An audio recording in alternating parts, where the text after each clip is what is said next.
Please join me. If you could please join me in meditation. If you could sit erect in your chair, relaxing your shoulders with your feet flat on the floor.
Reverend Reiser, I apologize, but what I did accidentally muted you as well. You'll have to unmute yourself. I am so sorry. You didn't hear my wonderful chanting tonight. Gomen nasai. Sorry. So I hope that everybody was able, I'm sorry about that. Should we do that again? Would people like us to start chanting again? You can show by a raise of your hand. Okay, we'll start over again. Okay. So if you can please join me in chanting the Jusei Ge, which is in the PDF or which is on page 55 of the service book.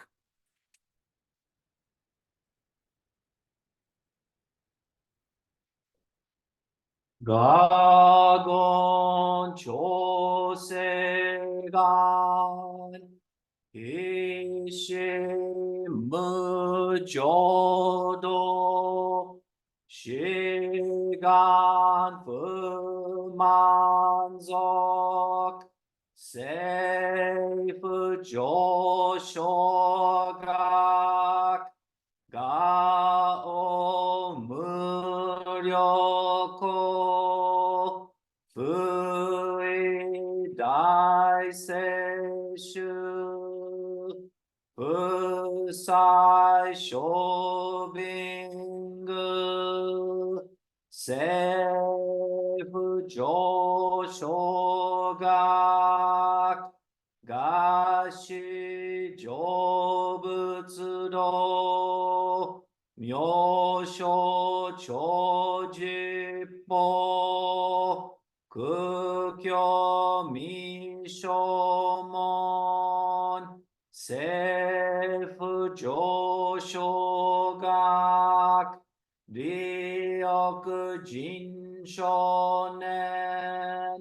上映主本行、しぐ無浄土、一生天人師、人力現代公、不詳無才道、少女三苦名、五歳集約難、回避知恵言、滅死公門案、閉塞小悪道、通達全宗門、高僧上満足、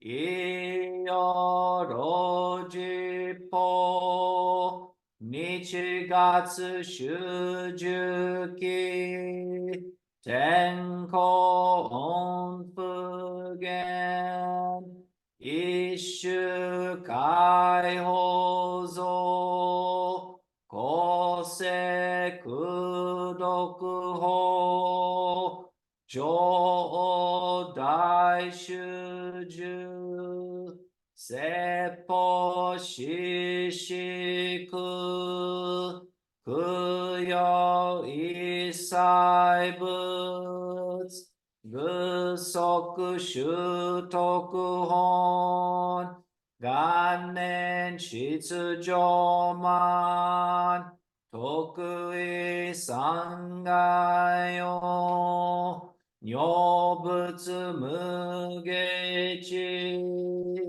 通達未不詳、願学営力、投資最小損、志願若国大仙王感動、国書天人、大口妙慶、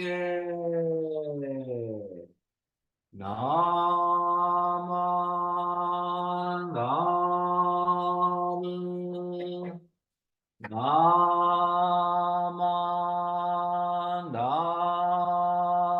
ム、ナマナム、ナマナム、ナマナム、ナマナム、願にしく読、平等性祭、同発菩提心、往生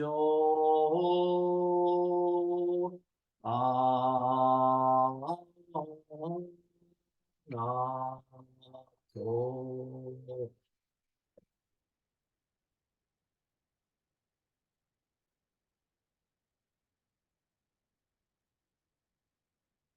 Namadats, namadats, namadats, namadats, namadats, namadats.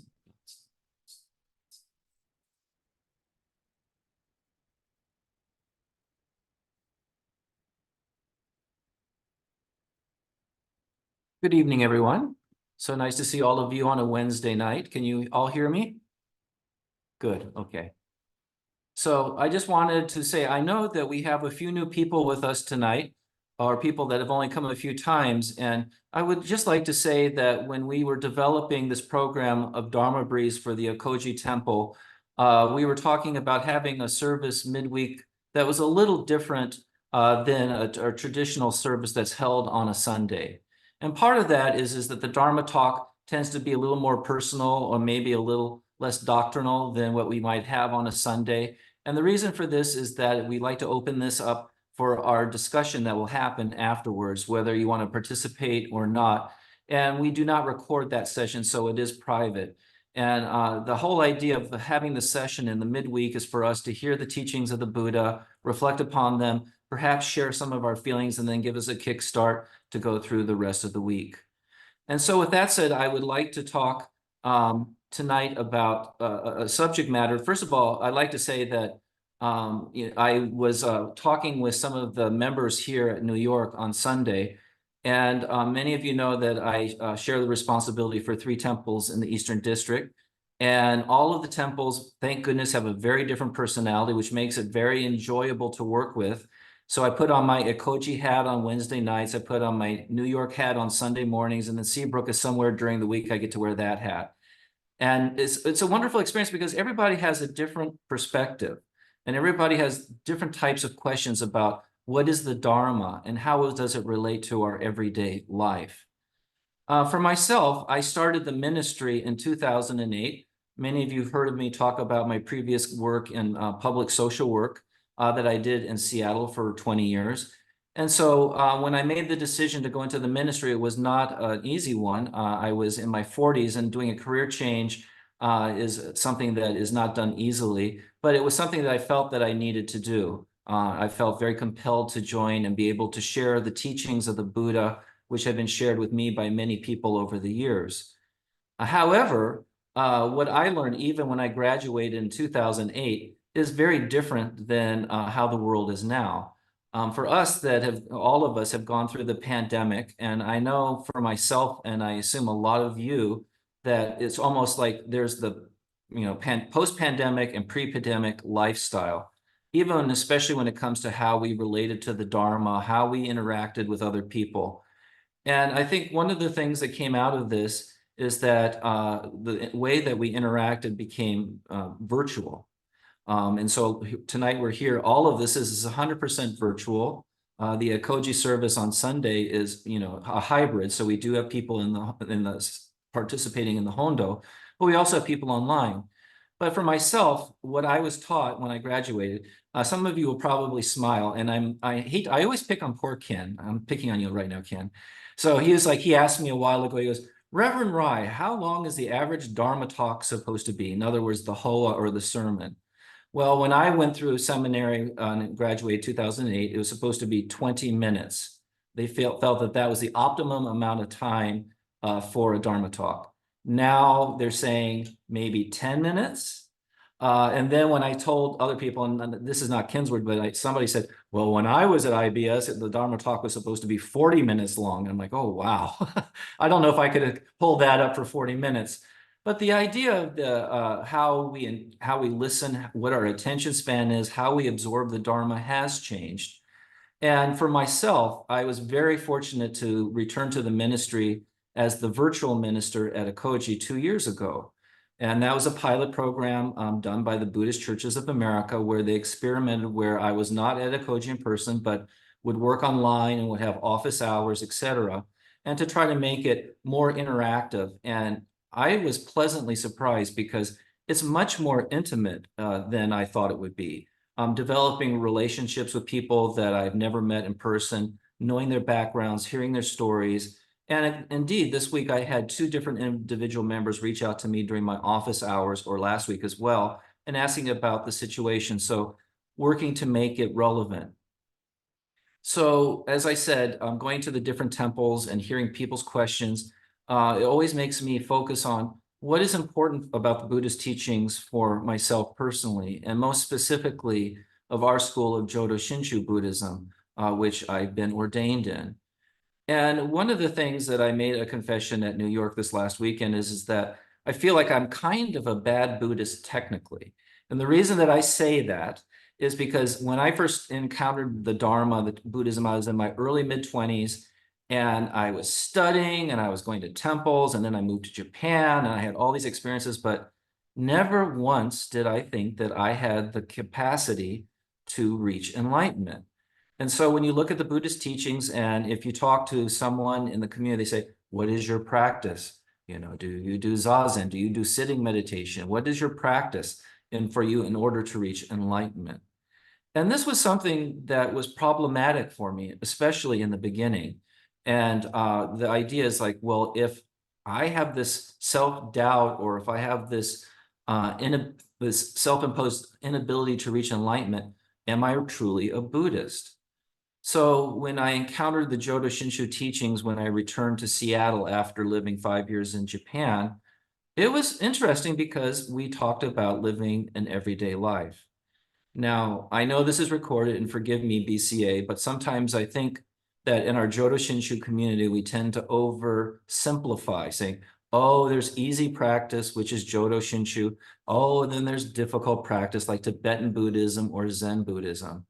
But I think, you know, for myself in my path and appreciating the Shin teachings, it's not this dualistic, ironically, because we talk about non-dualism in Buddhism, it's not one extreme or the other, is that the idea in Shin Buddhism is that we're not worried about realizing enlightenment in this lifetime, meaning our physical life form lifetime, as Shakyamuni Buddha did.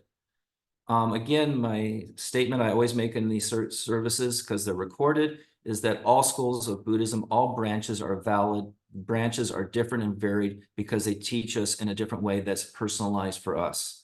And I'm so fortunate that I came across the Jodo Shinshu teachings, which were a perfect match for myself. And part of that match is this idea of, am I going to become enlightened? And when you talk about enlightenment, as we understand, is to see things as it truly is. But then also in other schools of Buddhism, they have a different interpretation of that. So when I lived at the Institute of Buddhist Studies dormitory, which was very interesting because we had I've mentioned before, a Zen, a Korean Zen nun, Chan nun. We had Bhante, who was from the Sri Lanka Theravadan tradition. And their idea of enlightenment, so Bhante would say, oh, Kurt, I'd like to meet you to Mr. So-and-so, he's enlightened. And from my perspective, that was an interesting way of looking at it. Now, because in that case, this person had gone through enough practice, had the Dharma transmission where they were certified enlightened. And so for me, it's like, oh, so this person is enlightened. But for me, with the idea of enlightenment is something that goes beyond something that you can walk around and personally possess.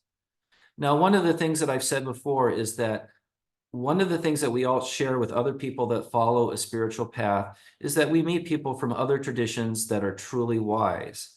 I have a very good friend in San Francisco who is a devout Catholic, and he would invite me to services every once in a while, and I found the services beautiful.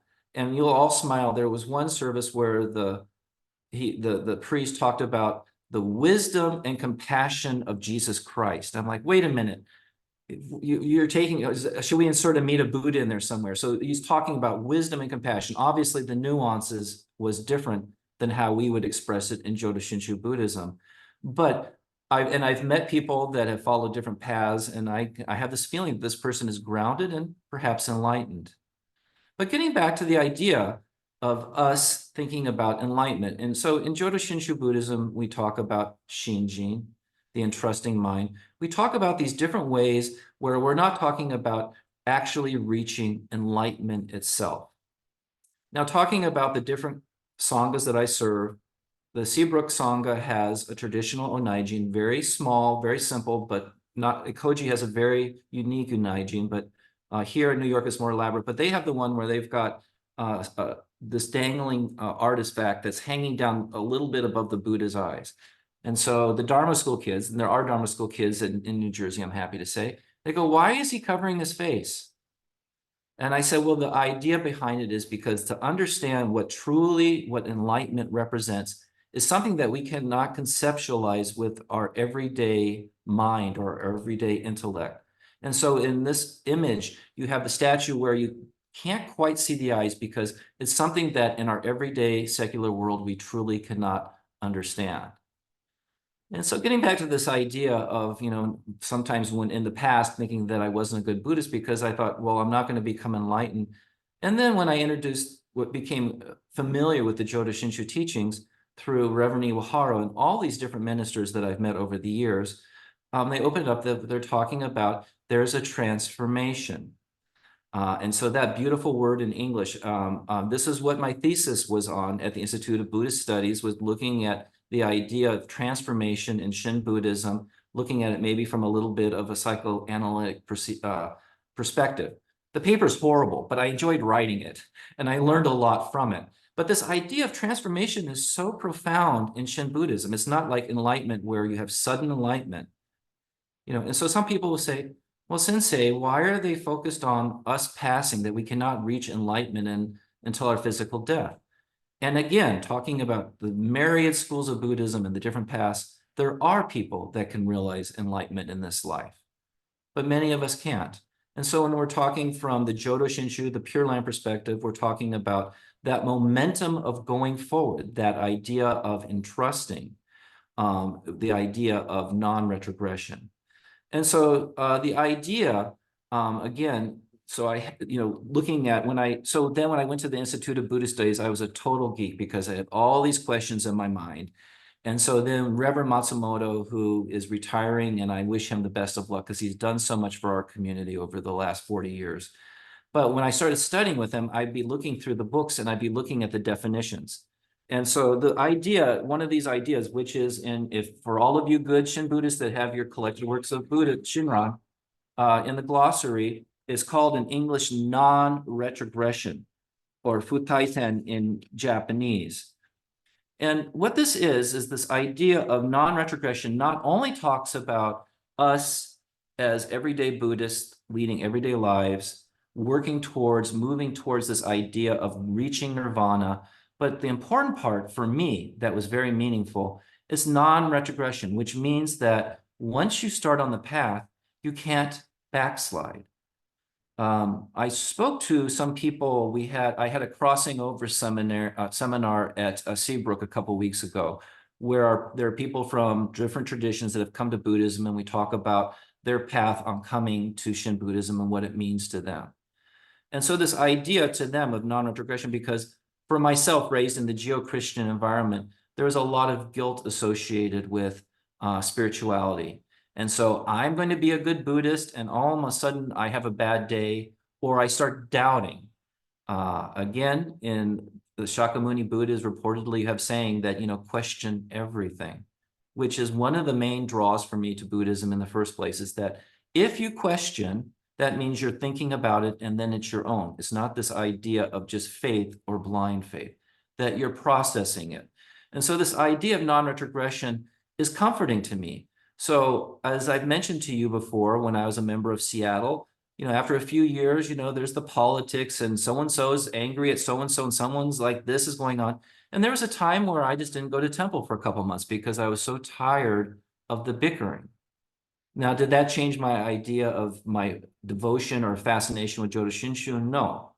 And so this idea of the non-retrogression is very comforting to me. So it's like, hey, I didn't go to temple for 3 months. I didn't read anything for 3 months.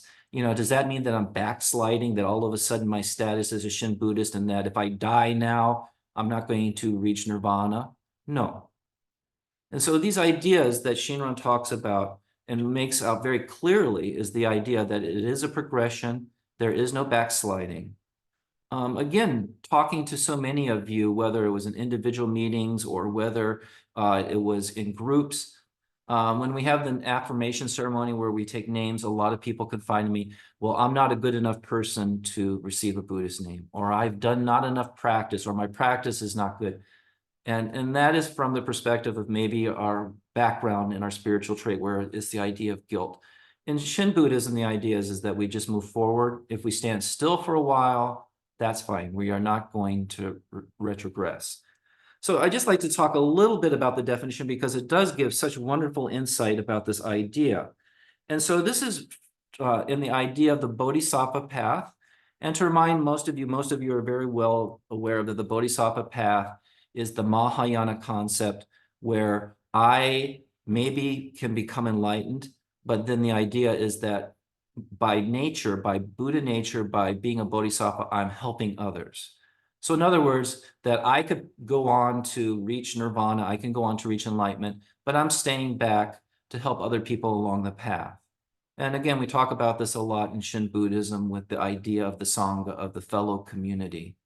But what they're talking about is the Bodhisattva path. So what it's saying is that already that when you reach this non-retrogression, the Bodhisattvas have the true identity understanding of non-duality. And of course, duality means, the extreme, right or wrong, black or white, right or left. The idea is that there is always a medium somewhere. And so the Bodhisattvas understand this. And then this is which makes this definition interesting because it says the Bodhisattvas will never backslide, interesting, never backslide into their advancement to enlightenment because they have realized non-duality, that they've already reached the shore of nirvana, meaning that they're already at the edge of moving on to that next stage of nirvana, even though they continue to live in a dualistic world.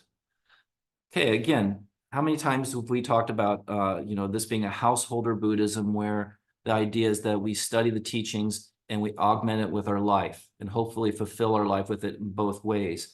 And so what it's saying is that here in this is that there's the idea of non-retrogression, that we don't backslide, but also that we already understand that the Bodhisattva path of non-duality is here, even though we live in the world of duality. So I've given you a lot to chew on tonight, but I think the idea from me, when people say, why are you a Jodo Shinshu Buddhist? Why don't you follow Tibetan Buddhism or another school of Buddhism? This idea of non-retrogression, this idea of the Bodhisattva path, the idea of being fellow travelers is so significant. The idea of, that we are all equal, which is incorporated in our basic core teachings that Shinran Shonin said. And as I've said, a lot of the temples, including Ekoji, says, come as you are. People think, oh, that's a modern abstract created by somebody that's looking at Shinran's writing. No, he literally said, come as you are. Renyo Shonin emphasized this as well. So I hope tonight I've given you a little bit of food for thought, and I hopefully will be able to have a nice discussion about this. And I'd like us to conclude, if you could please join me in Gasho. Namo Amida Butsu. Namo Amida Butsu. Namo Amida Butsu. Namadats.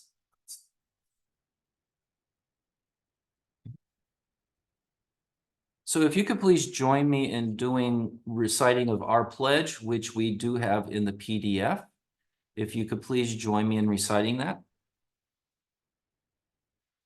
Breaking out of my shell, I will share a warm smile and speak gentle words, just like the kind Buddha. Not becoming lost in my greed, anger, and ignorance, I shall think and act with an open mind, just like the calm and peaceful Buddha. Not putting myself first, I will share in joy and sadness of others, just like the compassionate Buddha. Realizing the gift of life I have received, I shall strive to live each day to its fullest, like the Buddha who tirelessly worked to liberate all. Namo Amida Butsu. Namo Amida Butsu. Namo Amida Butsu.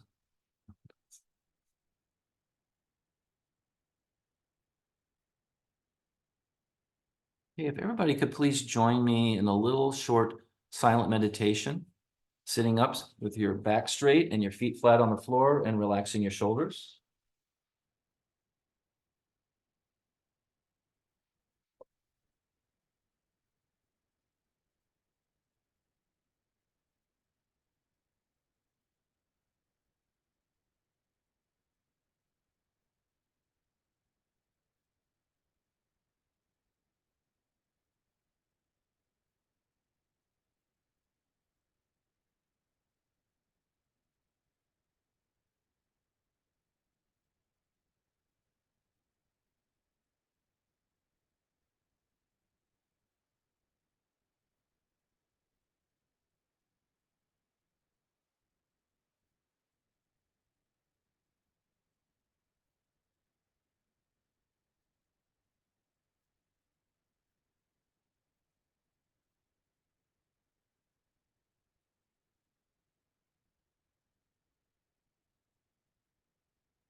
Please join me in Gasho.